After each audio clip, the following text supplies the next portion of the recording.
बोलो भागवत भगवान की जय। तृतीय स्कंद 17वां अध्याय। हिरण्याकश्यपु और हिरण्याक्ष का जन्म तथा हिरण्याक्ष की दिग्विजय। श्री मैत्री जी ने कहा, विदुर जी, ब्रह्मा जी के कहने से अंधकार का कारण जानकर देवताओं की शंका निवृत्त हो गई और वे सब स्वर्लोक को लौट आए।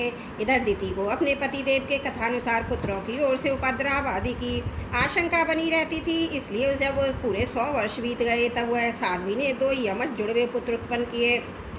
उनके जन्म लेते समय स्वर्ग, पृथ्वी और अंतरिक्ष में अनेकों उत्पात होने लगे, जिनसे लोग अत्यंत भयभीत हो गए। जहाँ तहाँ पृथ्वी और पर्वत कांपने लगे, तब सारी दिशाओं में दाव होने लगा, जगह जगह उल्कापात होने लगे, बिजलियाँ गिरने लगी, आकाश में अनिष्ट सूचक धूमकेतु पुच्छल तारे दिखाई देने लगे। बार बार साए साए करती हुई बड़े बड़े वृक्षों को उखाड़ती हुई बड़ी विकट और असह्य वायु चलने लगी। उस समय आंधी उसकी सेना और उड़ती हुई धूल ध्वजा के समान जान पड़ती थी। बिजली जोर जोर से चमक कर मानो खिलखिला रही थी। घटनाओं से ऐसा सघन रूप धारण किया कि सूर्य, चंद्र और आदि ग्रहों के लुप्त हो जाने से आकाश में गहरा अंधेरा छा गया। उस समय कहीं कुछ भी दिखाई न देता था। समुद्र दुखी मनुष्य की भांति कोलाहल करने लगा। उसमें ऊंची ऊंची तरंगें उठने लगीं और उसके भीतर रहने वाले जीवों में बड़ी हलचल मच गई। नदियों तथा अन्य जलाशयों में भी बड़ी खलबली मच गई और उनके कमल सूख गए। सूर्य और चंद्रमा बार बार ग्रसे जाने लगे तथा उनके चारों ओर अमंगल सूचक मंडल बैठने लगे। बिना बादलों के ही गरजने का शब्द होने लगा तथा गुफाओं से रथ की घरघराहट का सा शब्द निकलने लगा। गांव में गीदड़ और उल्लुओं के भयानक शब्द के साथ ही सियारियाँ मुख से दहकती हुई आग उगल कर बड़ा अमंगल शब्द करने लगीं। जहाँ तहाँ कुत्ते अपनी गर्दन ऊपर उठाकर कभी गाते कभी रोने के समान भांति भांति के शब्द करने लगे। विदुर जी झुंड के झुंड गधे अपने कठोर खुरों से पृथ्वी को खोदते हुए रेंगने के शब्द करते मतवाले होकर इधर उधर दौड़ने लगे। पक्षी गधों के शब्द से डरकर रोते चिल्लाते अपने घोंसले से उड़ने लगे। अपनी खुरकों बंधे हुए अपने वन में चढ़ते हुए गाय बैल आदि पशु डर के मारे मलमूत्र त्यागने लगे। गायें ऐसा डर गईं कि धोने के पर उनके थनों से खून निकलने लगा। बादल पीप की वर्षा करने लगे। देव मूर्तियों की आंखों से आंसू बहने लगे और आंधी के बिना ही वृक्ष उखड़ उखड़ कर गिरने लगे। शनि, राहु और क्रूर है प्रबल होकर चंद्र, बृहस्पति और सौम्य ग्रहवत्ता बहुत से नक्षत्रों को लांघकर वक्र गति से चलने लगे तथा आपस में युद्ध करने लगे। ऐसे ही और भी अनेकों भयंकर उत्पात देखकर सनकादि के सिवा सब जीव भयभीत हो गए तथा उन उत्पातों का मर्म न जानने के कारण उन्होंने यही समझा कि अब संसार का प्रलय होने वाला है। वे दोनों आदि देवते जन्म के अनंतर शीघ्र ही अपने फौलाद के समान कठोर शरीरों से बढ़कर महान पर्वतों के सदृश हो गए तथा उनका पूर्व पराक्रम भी प्रकट हो गया। वे इतने ऊंचे थे कि उनके सुवर्ण में मुक्टों का अग्रभाग स्वर्ग को स्पर्श करता था और उनके विशाल शरीरों से सारी दिशाएं आच्छादित हो जाती थी। उनकी भुजाओं में सोने के बाजूबंद चमचमा रहे थे। पृथ्वी पर जो वे एक एक कदम रखते थे उसमें भूकंप होने लगा था और जब वे खड़े होते थे तब उनकी जगमगाती हुई चमकीली करधनी से सुशोभित कमर और प्रकाश से सूर्य को भी मात करती थी।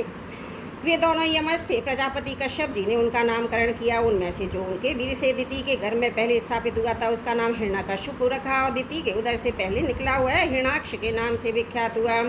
हिरण्याकश्यपु ब्रह्मा जी के भर से मृत्यु भय से मुक्त हो जाने के कारण बड़ा उद्यत हो गया था। उसने अपनी भुजाओं के बल से लोकपालों के सहित तीनों लोकों को अपने वश में कर लिया। वह अपने बेटे और छोटे भाई हिरण्याक्ष को बहुत चाहता था। वह भी सदा अपने बड़े भाई का प्रिय कार्य करता था। एक दिन हिरण्याक्ष हाथ में गदा लिए युद्ध का अवसर ढूंढता हुआ स्वर्गलोक में जा पहुंचा।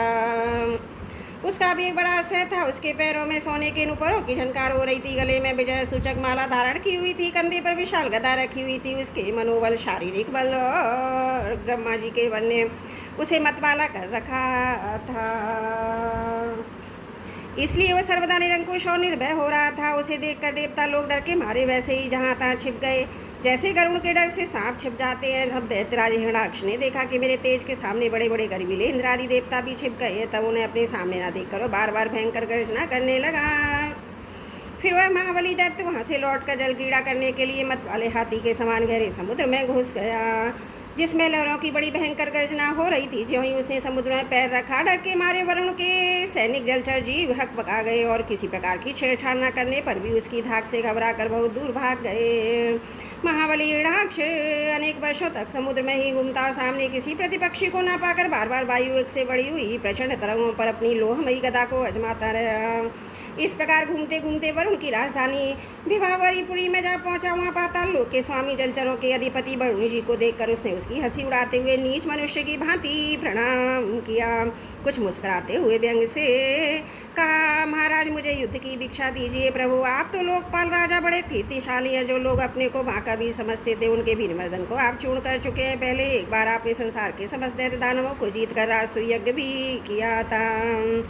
उस मद उन्मत्त शत्रु के इस प्रकार बहुत उपहास करने से भगवान वरुण को क्रोध तो आया, किंतु अपने बुद्धि बल से भी वे पी गए और बदले में उसने कहा, भाई हमें तो अब युद्धादि का कोई चाव नहीं रह गया। भगवान पुराण पुरुष के सिवा हमें और कोई दिखता भी नहीं जो तुम जैसे रण कौशल वीर को युद्ध में संतुष्ट कर सकें। दैत्यराज तुम उन्हीं के पास जाओ, वे ही तुम्हारी कामना पूरी करेंगे।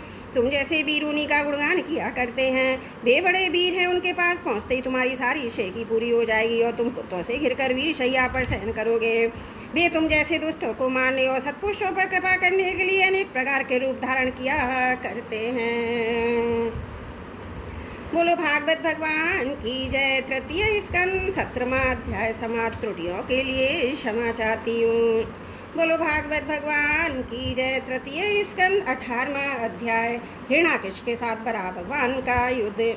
श्री मैत्रेय जी ने कहा, तात वरुण की यह बात सुनकर वह मदोन्मत्त दैत्य बड़ा प्रसन्न हुआ। उसने उनके कथन पर तू उनके हाथ से मारा जाएगा कुछ भी ध्यान नहीं दिया। चट नारद जी से श्री हरि का पता लगाकर सातल में पहुंच गया। वहाँ उसने विश्व विजयी बड़ा भगवान को अपनी दाढ़ों की नोक पर पृथ्वी के ऊपर की ओर ले जाते हुए देखा। वे अपने लाल लाल चमकीले नेत्रों से उसके तेज को हरे लेते हैं। उन्हें देखकर खिलखिलाकर हंस पड़ा और बोला, अरे ये जंगली पशु यहाँ जल में कहाँ से आया। फिर बराह जी से कहा, अरे ना समझ, इधर आ, इस पृथ्वी को छोड़ दे। से विश्व विधाता ब्रह्मा जी ने हम रसातलवासियों के हवाले कर दिया है। रे सुकर रूपधारी सुराधम, मेरे देखते देखते तू इसे लेकर कुशल पूर्वक नहीं जा सकता। तू माया से लुक छिप कर ही दैत्यों को जीत लेता है और मार डालता है। क्या इसी से हमारे शत्रुओं ने हमारा नाश कराने के लिए तुझे पाला है। मूर्ख तेरा तो योग माया ही। अगर कोई पुरुषार्थ तुझ में थोड़े ही, आज तुझे समाप्त कर मैं अपने बंधुओं का शोक दूर करूंगा। जब मेरे हाथ से छूटी हुई गदा के प्रहार से सिर फट जाने के कारण तू मर जाएगा, तब तेरी आराधना करने वाले जो देवता ऋषि हैं वे भी सब जड़कटे वृक्षों की बातें स्वहीं नष्ट हो जाएंगे। हिरण्याकश भगवान को दुर्वचन बाणों से छेदे जा रहा था, परंतु उन्होंने दांत की नोक पर स्थित पृथ्वी को भयभीत देखकर चोट सह ली तथा उसे जल से बाहर निकल कर आए। जैसे ही ग्रह की चोट खाकर हथनी सहित गजराज जब उनकी चुनौती का कोई उत्तर न देकर वे जल से बाहर आने लगे, तब ग्रह जैसे गज का पीछा करता उसी समय पीले केश और तीखी दाढ़ों वाला उस दैत्य ने उनका पीछा किया और तथा ब्रज के समान कड़क कर वह कहने लगा, तुझे भागने में लज्जा नहीं आती। सच्चे असत्पुरुषों के लिए कौन सा काम न करने योग्य है। भगवान ने पृथ्वी को लेकर जल के ऊपर व्यवहार योग्य स्थान में स्थित कर दिया। उसमें अपनी आधार शक्ति का संचार किया। उस समय हिरण्याक्ष के सामने ब्रह्मा जी ने उनकी स्थिति की देवताओं ने फूल बरसाए। तब श्री हरि ने बड़ी भारी गदा लिए अपने पीछे आ रहे हिरण्याक्ष से, जो सोने के आभूषण अद्भुत कवच धारण किए था और अपने कटु वाक्यों से उन्हें निरंतर मर्यादित कर रहा था, अत्यंत क्रोधपूर्वक हंसते हुए कहा। श्री भगवान ने कहा, अरे सचमुच ही तुम जंगली जीव हो। तुम जैसे ग्राम सिंह कुत्तों को ढूंढते फिरते हैं। दुष्ट वीर पुरुष, तुम मृत्यु पाश में बंधे हुए अभागे जीवों की आत्मशल्या घर पर ध्यान नहीं देते। हाँ, हम रसातलवासियों की धरोहर चुरा कर लज्जा छोड़कर तेरी गदा के वैसे यहाँ भाग आए हैं। हमें भी ऐसी सामर्थ्य कहाँ है कि तेरे जैसे अद्वितीय वीर के सामने युद्ध में ठहर सके। फिर भी हम तेरे जैसे सामने खड़े हैं। तुझ जैसे बलवानों से पैर बांधकर हम जा कहाँ सकते हैं। तू पैदल वीरों का सरदार है, इसलिए हम निशंक होकर अधीर होकर हमारा अनिष्ट करने का प्रयत्न कर और हमें मारकर हमारे भाई बंधुओं के आंसुओं पहुँचाते। उसमें देर मत कर। जो अपनी प्रतिज्ञा का पालन नहीं करता वह सभ्य भले आदमियों में बैठने लायक नहीं है। मैत्रेय जी कहते हैं, विदुर जी, जब भगवान ने रोज से उसका देती इस प्रकार खूब उपहास और तिरस्कार किया, तब वह पकड़कर खेलने जाते हुए सर्प के समान क्रोध से तिल मिला उठा और खींच कर लंबी लंबी सांसें लेने लगा। उसकी इंद्रियां क्रोध से क्षुब्ध उठी। इस दुष्ट दैत्य ने बड़े वेग से लपक कर भगवान पर गदा प्रहार की, किंतु भगवान ने अपनी छाती पर चलाई हुई शत्रु की गदा को प्रहार को कुछ टेढ़े होकर बचा लिया। ठीक वैसे ही जैसे योग सिद्ध पुरुष मृत्यु के आक्रमण से अपने को बचा लेता है, फिर जब वह क्रोध से होठ चबाता हुआ अपनी गदा लेकर बार बार घुमा समाने लगा। तब श्री हरि कुपित होकर बड़े वेग से उसकी ओर लपटे। सौम स्वाहा विदुर जी। तब प्रभु ने शत्रु की दाई भौं पर गदा की चोट की, किंतु गदा युक्त में कुशल हिरणाक्ष ने उसे बीच में ही अपनी गदा पर ले लिया। इस प्रकार श्री हरि और हिरणाक्ष एक दूसरे को जीतने की इच्छा से अत्यंत क्रुद्ध होकर आपस में अपनी सारी गदाओं प्रहार करने लगे। उस समय उन दोनों में ही जीतने की होड़ लग गई। दोनों के ही अंग गदाओं की चोट से घायल हो गए थे। अपने अंगों के घाव से बहने वाले रुद्र की गंध से दोनों का ही क्रोध बढ़ रहा था। वे दोनों ही तरह तरह के पैतरे बदल रहे थे। इस प्रकार गोए के आपस में लड़ने वाले दो साणों के समान उन दोनों में एक दूसरे को जीतने की इच्छा से बड़ा भयंकर युद्ध हुआ।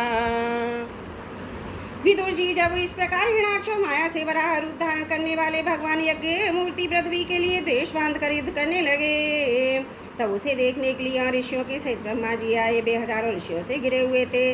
जब उन्होंने देखा कि दैत्य बड़ा शूरवीर है, उसमें भय का नाम भी नहीं है, मुकाबला करने में भी समर्थ है, उसके पराक्रम को चूर करना बड़ा कठिन है, तब वे भगवान आदि सुकर रूप नारायण से इस प्रकार कहने लगे। श्री ब्रह्मा जी ने कहा, दे मुझसे वर मांग रहे दुष्ट, दैत्य बड़ा प्रबल हो गया है। इस समय आपके चरणों की शरण में रहने वाले देवताओं, ब्राह्मणों, गौं तथा अन्य निरपराध जीवों को बहुत ही हानि पहुंचाने वाला, दुखदायी और भयप्रद हो रहा है। इसकी जोड़ का और कोई योद्धा नहीं है, इसलिए महाकंटक अपना मुकाबला करने वाले वीर की खोज में समस्त लोकों में घूम रहा है। यह दुष्ट बड़ा ही मायावी, घमंडी, निरंकुश है। बच्चा जिस प्रकार क्रोध हुए सांप से खेलता है, वैसे ही आप इससे खिलवाड़ ना करें। देव अच्युत, जब तक ये दारुण दैत्य अपनी बलबुद्धि की वेला को पाकर प्रबल हो, उससे पहले पहले ही आप अपनी योग माया को स्वीकार करके इस पापी को मार डालिए। प्रभु देखिए, लोगों का श्रृंगार करें। संध्या की भयंकर वेला आना चाहती है। सर्वात्मन, आप उससे पहले ही इस असुर को मारकर देवताओं को विजय प्रदान कीजिए। इस समय अभिजीत नामक मंगलमय मुहूर्त का भी योग आ गया है, अतः अपने स्वध हम लोगों के कल्याण के लिए शीघ्र ही इस दुर्जय दैत्य से निपट लीजिए। प्रभु, इसकी मृत्यु आपके ही हाथ बधी है। हम लोगों के बड़े भाग्य हैं कि स्वयं अपने काल रूप आपके पास आ पहुंचा है। अब आप युद्ध में बलपूर्वक इसे मारकर लोगों को शांति प्रदान कीजिए। बोलो भागवत भगवान की जय। श्रीमद् भागवत महापुराण तृतीय स्कंद 18वां अध्याय समाप्त। त्रुटियों के लिए क्षमा चाहती हूँ। बोलो भागवत भगवान की जय। तृतीय स्कंद 19वां अध्याय हिरणाक्ष वध। मैत्री जी कहते, विदुर जी, ब्रह्मा जी के कपट रहित अमृतमय वचन सुनकर भगवान ने उनके भोलेपन पर मुस्कुराकर अपने प्रेमपूर्ण कटाक्ष द्वारा उनकी प्रार्थना स्वीकार कर ली। फिर उन्होंने झपट कर अपने सामने निर्भय विचरती हुई शत्रु की ठुड्डी पर गदा मारी, किंतु हिरणाक्ष की गदा से टकराकर वह गदा भगवान के हाथ से छूट गई। चक्कर काटती हुई जमीन पर गिरकर सुशोभित हुई, किंतु वह बड़ी अद्भुत सी घटना हुई। उस समय शत्रु पर वार करने का अच्छा अवसर पाकर भी हिरणाक्ष ने उन्हें निर्वस्त कर और युद्ध धर्म का पालन करते हुए उन पर आक्रमण नहीं किया। उसने भगवान का क्रोध बढ़ाने के लिए ऐसा किया था। गदा गिर जाने पर, लोगों का हाहाकार बंद हो जाने पर प्रभु ने उसकी धर्म बुद्धि की प्रशंसा की और अपने सुदर्शन चक्र का स्मरण किया। चक्र तुरंत ही उपस्थित होकर भगवान के हाथ में घूमने लगा, किंतु वे अपने प्रमुख पार्षद दैत्याधाम हिरणाक्ष के साथ विशेष रूप से क्रीड़ा करने लगे। उस समय उनके प्रभाव को न जानने वाले देवताओं के विचित्र वचन सुनाई देने लगे। प्रभु, आपकी जय, इसे और न खेलिए, शीघ्र ही मार डालिए। जब हिरणाक्ष ने देखा कि कमल दल लोचन श्री हरि उसके सामने चक्र लिए खड़े हैं, तब उनकी सारी इंद्रियां क्रोध से तिलमिला उठी और लंबी सांसें लेता हुआ अपने दांतों से होठ चबाने लगा। उस समय तीखी दाढ़ों वाला दैत्य अपने नेत्रों से इस प्रकार उनकी ओर घूमने लगा, मानो वह भगवान को भस्म कर देगा। उसने उछल कर ले आ, तू अब नहीं बच सकता, इस प्रकार ललकारते हुए श्री हरिपद गदा से प्रहार किया। साधु स्वा विदुर जी, यज्ञ मूर्ति श्री बराह भगवान ने शत्रु के देखते देखते लीला से ही अपने बारे पैर से उसकी वायु के समान वेग वाली गदा पृथ्वी पर गिरा दी और उससे कहा, अरे दैत्य, तू मुझे जीतना चाहता है, इसलिए अपना शस्त्र उठा ले। और एक बार फिर बाहर कर। भगवान के इस प्रकार कहने पर उसने फिर गदा चलाई। बड़ी भीषण गर्जना हुई। गदा को अपनी ओर आते देखकर भगवान ने जहाँ खड़े थे वहीं से उसे आते ही अनायास इस प्रकार पकड़ लिया, जैसे गरुड़ सांप इनको पकड़ ले। अपने उद्यम को इस प्रकार व्यर्थ हुआ देख उस महादैत्य का घमंड ठंडा पड़ गया और उसका तेज नष्ट हो गया। अब की बार भगवान के देने पर उसने उस गदा को लेना न चाहा, किंतु जिस प्रकार कोई ब्राह्मण के ऊपर निष्फल व्यभिचार बाण आदि प्रयोग करे, मूठ आदि चलाए, वैसे ही उसने श्री यज्ञ पुरुष पर प्रहार करने के लिए प्रज्वलित अग्नि के समान लपलपता हुआ त्रिशूल चला दिया। महाबली हिरणाक्ष का अत्यंत वेग से छोड़ा हुआ तेजस्वी त्रिशूल आकाश में बड़ी तेजी से चमकने लगा। तब भगवान ने उसे अपनी तीखी धार वाले चक्र से इस प्रकार काट डाला। जैसे इंद्र ने गरुण जी के छोड़े हुए तेजस्वी पंख को काट डाला था, भगवान के चक्र से उसने त्रिशूल के बहुत से टुकड़े कर दिए और बड़ा क्रोध आया अपने पास आकर उसके विशाल वक्षस्थल पर, जिस पर शिव का चिन्ह सुशोभित है, कसकर घूंसा मारा। फिर बड़े जोर से गरज कर अंतर ध्यान हो गया।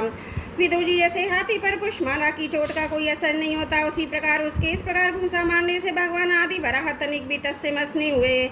तब वह महामायावी दैत्य महापति श्री हरि उनके प्रकार की मायाओं का प्रयोग करने लगा, जिन्हें देखकर सभी प्रजा बहुत डर गई और समझने लगी कि अब संसार का प्रलय होने वाला है। बड़ी प्रचंड आंधी चलने लगी, जिसके कारण धूल से सब ओर अंधकार छा गया।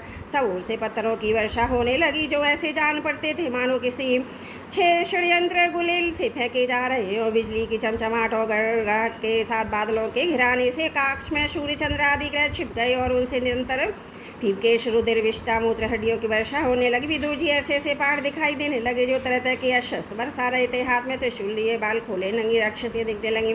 बहुत से पैदल घुड़सवार रथी हथियों पर बड़े सैनिकों के साथ आता था। ये यक्ष राक्षसों का मारो मारो काटो काटो ऐसा अत्यंत क्रूर हिंसा में कोलाहल सुनाई देने लगा।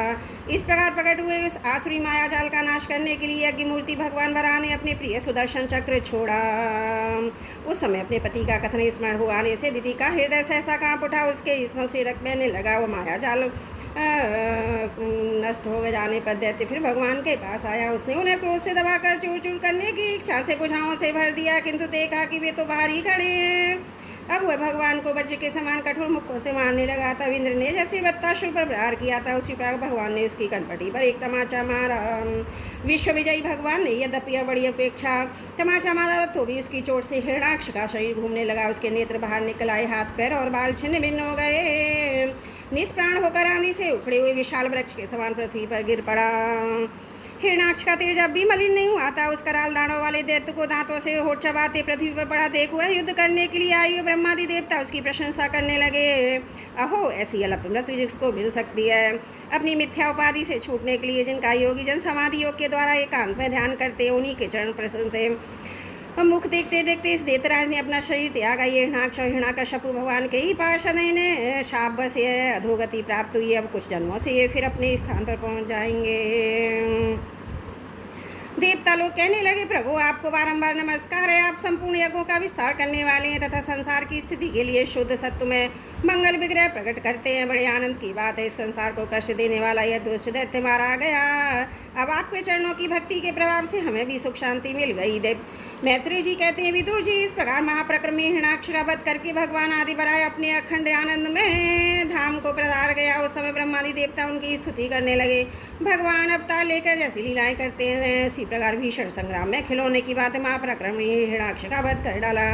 मैं तो विदुर जी ये सब चरित जैसा मैंने गुरुमुख से सुना था तुम्हें सुना दिया। सूत जी कहते हैं, शौनक जी, मैत्री जी के मुख से भगवान की कथा सुनकर परम भागवत विदुर जी को बड़ा आनंद हुआ।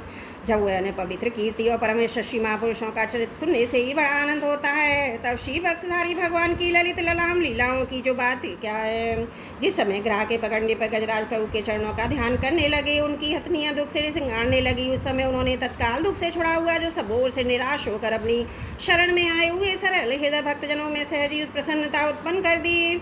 किंतु दुष्ट पुरुषों के लिए अत्यंत दुराध्य है, उन्हें जल्दी प्रसन्न नहीं होते। उन प्रभु के उपकारों को जानने वाला ऐसा कौन पुरुष है जो उनका सेवन ना करेगा। शौनक आदि ऋषियों, पृथ्वी का उद्धार करने के लिए बड़ा रूप धारण करने वाले श्री हरि की हिरणाक्षवध नामक परम उद्भत लीलाओं को जो पुरुष सुनता है, गाता है अथवा अनुमोदन करता है, वह ब्रह्मत्या जैसे घोर पाप से भी सहज में ही छूट जाता है। वह चरित्र अत्यंत पुण्यप्रद, परम पवित्र, धनो यश की प्राप्ति कराने वाला, आयु वर्धक, कामनाओं की पूर्ति कराने वाला, युद्ध में प्राण इंद्रियों की शक्ति बढ़ाने वाला है।